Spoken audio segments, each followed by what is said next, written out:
The junta in Niger gave 48 hours for the French ambassador and other officials, including Macron's most important man in Niger, the French elected advisor, to leave the country. However, to make matters worse, French President Emmanuel Macron said that France does not take orders from an illegitimate government, referring to the military junta after the coup. Perhaps he thought his statement would be the end, and the military junta would drop the plan of expelling French officials. But something historic happened. Niger suspended the diplomatic immunity of the French ambassador and sent police teams to arrest all French officials. Now Emmanuel Macron, someone who calls himself the modern colonizer, has been kept in his place. The military junta showed him how minor France and its leaders are for Niger. But how were the French officials traced, arrested, and where are they now? What has France said in response, and how the situation is being unfolded?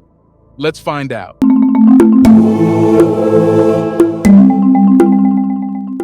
To understand how the tensions have unfolded, we have to go back a little to understand how we reached this situation. Earlier, after the coup in Niger, the military junta immediately ordered the French ambassador to leave the country, escalating the international crisis that followed the coup. The military government of Niger also authorized troops from neighboring Mali and Burkina Faso to come to its defense, increasing tensions in a standoff with other West African nations that had threatened to use force to reinstate Niger's so-called democratically elected president. French Ambassador Sylvain Ite received a letter instructing him to depart Niger within 48 hours. The letter accused him of ignoring an invitation for a meeting with the foreign ministry and cited actions of the French government contrary to the interests of Niger as reasons for his expulsion. In response, France's foreign ministry declared that Niger's coup leaders lacked the authority to demand the exit of their ambassador in Niamey. Niger, once a French colony, had been a partner of France in the fight against armed groups before the recent coup. However, anti-French sentiment had been on the rise in the region following several coups, with some locals accusing France of interfering in their affairs. Well, that's not just some accusations and not some people. The entire Niger knows how France exploited them, even after the superficial independence. That's why, after the coup, French President Emmanuel Macron strongly criticized Niger's coup leaders and demanded the release of deposed President Mohamed Bazoum. General Abdourahmane Tiani, the military leader, had signed 2 executive orders authorizing the security forces of Burkina Faso and Mali to intervene on Niger's territory in case of aggression. This decision was made after hosting a delegation from both countries in Niamey. Details about the nature of military support from Mali and Burkina Faso were not provided. However, both countries, under military regimes, had warned that any use of force by the West African bloc ECOWAS against Niger's military government would be considered an act of war against their nations. These actions by Niger's mutinous soldiers were part of their efforts to defy sanctions and consolidate their military leadership, with plans to rule for up to 3 years. When the French officials did not leave, Niger's military junta did not lie idle. They had the next plan ready, which was to suspend their visas and diplomatic immunities, hence making them liable to Niger's law. They were no longer French officials having permission to stay in Niger. Rather, they were blacklisted.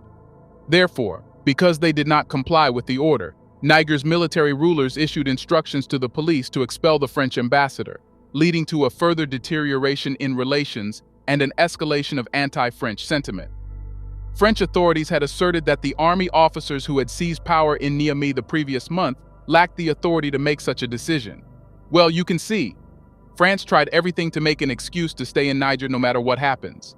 If it leaves now, it will be a clear message to the world that France, once considered a powerful colonial power and a strong country today, can be kicked out by African countries. The Niger's coup leaders had been adopting a strategy like that of neighboring Mali and Burkina Faso, distancing themselves from their former colonial power amid a growing wave of anti-French sentiment. These sentiments were due to awareness in Niger's people about the exploitation France carried out before and after colonialism. Most colonial powers like Britain, Spain, and Portugal were undoubtedly barbaric and cruel in their colonial days. However, when they ended it, they did not make themselves entangled in the former colonies' matters. But France never left its former colonies and continued to suck blood out of them. The visas of French Ambassador Sylvain Ite and his family had been suspended, and the police had been directed to carry out his expulsion. A letter seen by the Agence France Presse news agency had detailed that the envoy, no longer possessed the privileges and immunities associated with his status as a member of the diplomatic personnel in the French embassy. Additionally, it had indicated the cancellation of diplomatic cards and visas for the ambassador and his family, with instructions for the police to execute his expulsion. Since the coup, the Western media has been selling the Western-made narrative that Niger's president was democratically elected. That's how the West supports the exploitations. It covers everything in a democratic banner. However, people in Niger tell a different story. It's not a coup for them, it's a revolution for them. Protests with chants of "Down with France" had become a common occurrence in the capital, including in front of a French military base in Niamey. France had called for the ousted president's reinstatement and pledged support for efforts by the Economic Community of West African States to overturn the coup. Following the coup in Mali and Burkina Faso, France had redefined its strategy and had withdrawn thousands of its soldiers from those neighboring countries. After the military junta in Niger ordered the French ambassador to leave, French President Emmanuel Macron reaffirmed that the ambassador would remain in the country and reiterated France's support for President Bazoum. He decided to make it a long game to test all French tactics. Perhaps he did not know that this time was different. Here's a reminder to please like and share the video, and subscribe to our channel to watch more videos on Black culture, history, civilization, and identity. Let's continue now. Macron was under the impression that he will be supported by the US and the European Union, and hence, Niger will not like to take this pressure. Hence, he decided not to call the French ambassador back, putting his life in jeopardy. Perhaps he wanted to play politics over the French ambassador's life, using him as bait to see what Niger's junta can do. Well, Niger's military showed what power it held. After the time to leave the country ran out, forces were sent to arrest French officials in Niger. Their stay was illegal, and they were given ample time to leave. But they did not, and this made them liable to being arrested. The most important of these arrests is of Stéphane Julien, the counselor for French citizens abroad, the focal person who might be having deep ties with Niger's former president. Later, France's foreign ministry confirmed the arrest of a French elected official in military-run Niger and demanded his immediate release. But we have to look back and analyze what he really said. Earlier, he said he would not take orders from an illegitimate government, but now, how is he requesting for an immediate release of the French official? Well, that's a tacit recognition of Niger's military junta rule in Niger. Macron wanted to leverage the possibility of escalating tensions between France and Niger. He expected that the military junta would not make such a bold move, but he was wrong, as it turned out. The foreign ministry did not provide details on where and how Julien was arrested or whether Paris had information about his location. The arrested official holds the position of Conseiller des Français de l'étranger, which translates to an advisor to French citizens abroad. These advisors are elected officials who represent French immigrants and collaborate closely with the country's embassies and consulates. According to the Foreign Ministry website, there are a total of 442 such advisors worldwide. They serve 6-year terms and assist French expats with various issues related to work, education, social security, and other matters. But in African countries, they do a different job. They are always in deep connection with the presidents, which explains the whole situation. Whatever policy is formulated in France is conveyed by these counselors. Hence, they are just like masterminds, controlling the reins of the French puppet presidents. After the arrest of the French counselor, France engaged in talks with Niger's military junta. Perhaps conditions for the release were decided, after which the counselor was released. But what were the terms and conditions of this informal agreement? Well, you will know about this shortly. The French government has confirmed the release of the counselor as well. France's foreign ministry issued a statement stating that Stéphane Julien, who serves as a counselor for French citizens abroad, was released on Wednesday, 5 days after his arrest.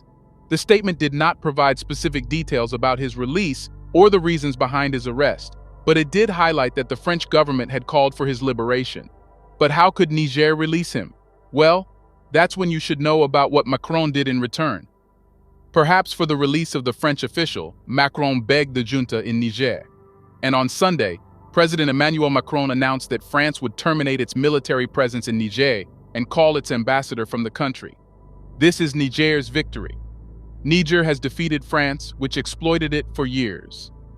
In response to this announcement, Niger's junta stated that it signals a new step towards the sovereignty of the country. and emphasized that imperialist and neo-colonialist forces are no longer welcome on our national territory. The new era of cooperation based on mutual respect and sovereignty is already underway. You can see the power in the words the Niger's junta said. It's teaching France how to behave and interact if it wants to save its face. This announcement dealt a significant blow to France's African policy, as French troops had withdrawn from neighboring Mali and Burkina Faso in recent years due to coups in those countries. Since the July coup, France had maintained its military presence in Niger and had consistently refused an order from the new junta to recall its ambassador Sylvain It, citing a lack of recognition for the coup leaders as legitimate. Tensions between France and Niger had been mounting in recent weeks, with Macron revealing that French diplomats were living under challenging conditions in the embassy, even surviving on military rations. Macron's decision came after the coup leaders announced earlier on Sunday that they were closing Niger's airspace to French aircraft, both commercial and military, to regain control of their skies and territory. This restriction did not apply to other international aircraft. During an interview with French television networks, Macron revealed that he secretly spoke with Bazoum and informed him of France's decision to recall its ambassador and diplomats. Well, Macron is making fun of himself in front of the world. He is trying to show that he is taking orders from the ousted president of Niger, not the military junta. Well, no matter what he is trying to portray, he and France have lost their reputation and power. The military junta in Niger has just crushed French pride. To save his face, Macron tried to redefine why he called French troops back. He stated that France would end its military cooperation with the Niger authorities, citing their unwillingness to combat terrorism. Macron indicated that the gradual withdrawal of French troops would likely occur by the end of the year, coordinated with the coup leaders to ensure a peaceful transition.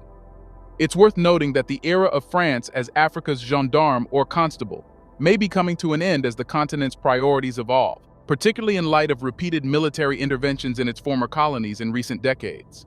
The crisis in Niger signals the crumbling of France's quasi-empire in Africa. In the aftermath of a coup, the former colony is rejecting French influence while other global powers, including Russia and China, are showing interest. In situations where empires disintegrate, hurried evacuations become a hallmark. Panic-stricken civilians flock to precarious airport terminals, seeking emergency flights out of the turmoil. This scene unfolded in Niamey, Niger's capital, as hundreds of French nationals along with other EU citizens hurriedly departed the West African nation. Amid the revolution, crowds chanted "Down with France," targeting the country's embassy, damaging windows, and setting fire to perimeter walls. With Bazoum under house arrest, concerns mounted for the safety of Westerners. In response, France issued a stern statement from the Élysée Palace, warning that any attack on France and its interests would face immediate and uncompromising retaliation. This was desperation. France saw what it created in the people of Niger after decades of abuse. People wanted to kick France out literally, and if they had gotten the chance, they would have. The Niger crisis can be linked to the restructuring of former colonial relationships in the form of Francafrique, a neo-colonial nexus containing economic, political, security, and cultural ties around the French language and values across sub-Saharan Africa.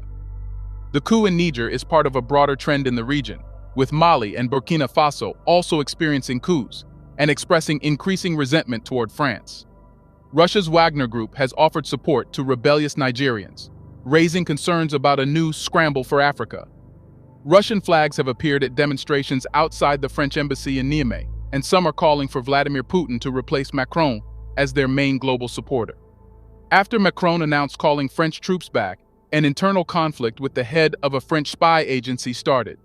You see, not everyone in France can accept seeing France being kicked out of Niger and other African countries. It has panicked them as they will lose all access to the precious resources they have been exploiting for years. Hence, financing and sustaining what France has today will be impossible. French intelligence is pushing back against President Emmanuel Macron's criticism of its failure to predict the coup in Niger. The Directorate General for External Security (DGSE) has claimed that it advised sending troops to protect President Mohamed Bazoum in Niamey, but was hesitant due to concerns about appearing colonialist. President Macron had accused the DGSE of failing to anticipate the coup and not seeing it coming during a meeting with its chief spy, Bernard Emy, a former ambassador to the UK and head of DGSE, responded by stating that he had issued a warning about the possibility of a coup this year, but had been ignored by the government.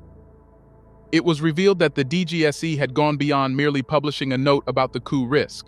It had recommended dispatching special forces to protect President Bazoum shortly before he was ousted. You can see that France was preparing to send troops to Niger to avoid the coup. This can be seen in relation to Niger's junta claim that Bazoum was in contact with France for a possible attack on the presidential palace.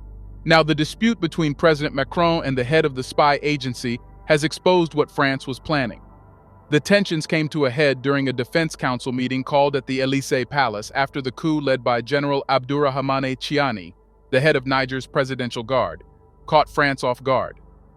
President Macron also reportedly reprimanded Amy for failing to anticipate the 2021 coup in Mali, another former French colony in West Africa. The disagreement raises questions about France's objectives in Africa. What did Macron want to know about the coup before they happened? Is it his job to interfere? Well, what was supposed to happen has happened now. France has lost its influence in Africa, and this continues to this day. After Mali, Burkina Faso, Gabon, and Niger, the chain reaction continues, and more African countries will kick out France. Now, Macron should understand that showing resistance won't work because the leaders in Africa are in no mood to play politics and delay any actions. If Macron wants to save his face, he has to call his troops from every African country and vow that France will never interfere in African countries' matters. What do you think? Should France issue an official apology to get its officials back? Isn't it true that former colonizers must be made to comply with African countries' laws from now on?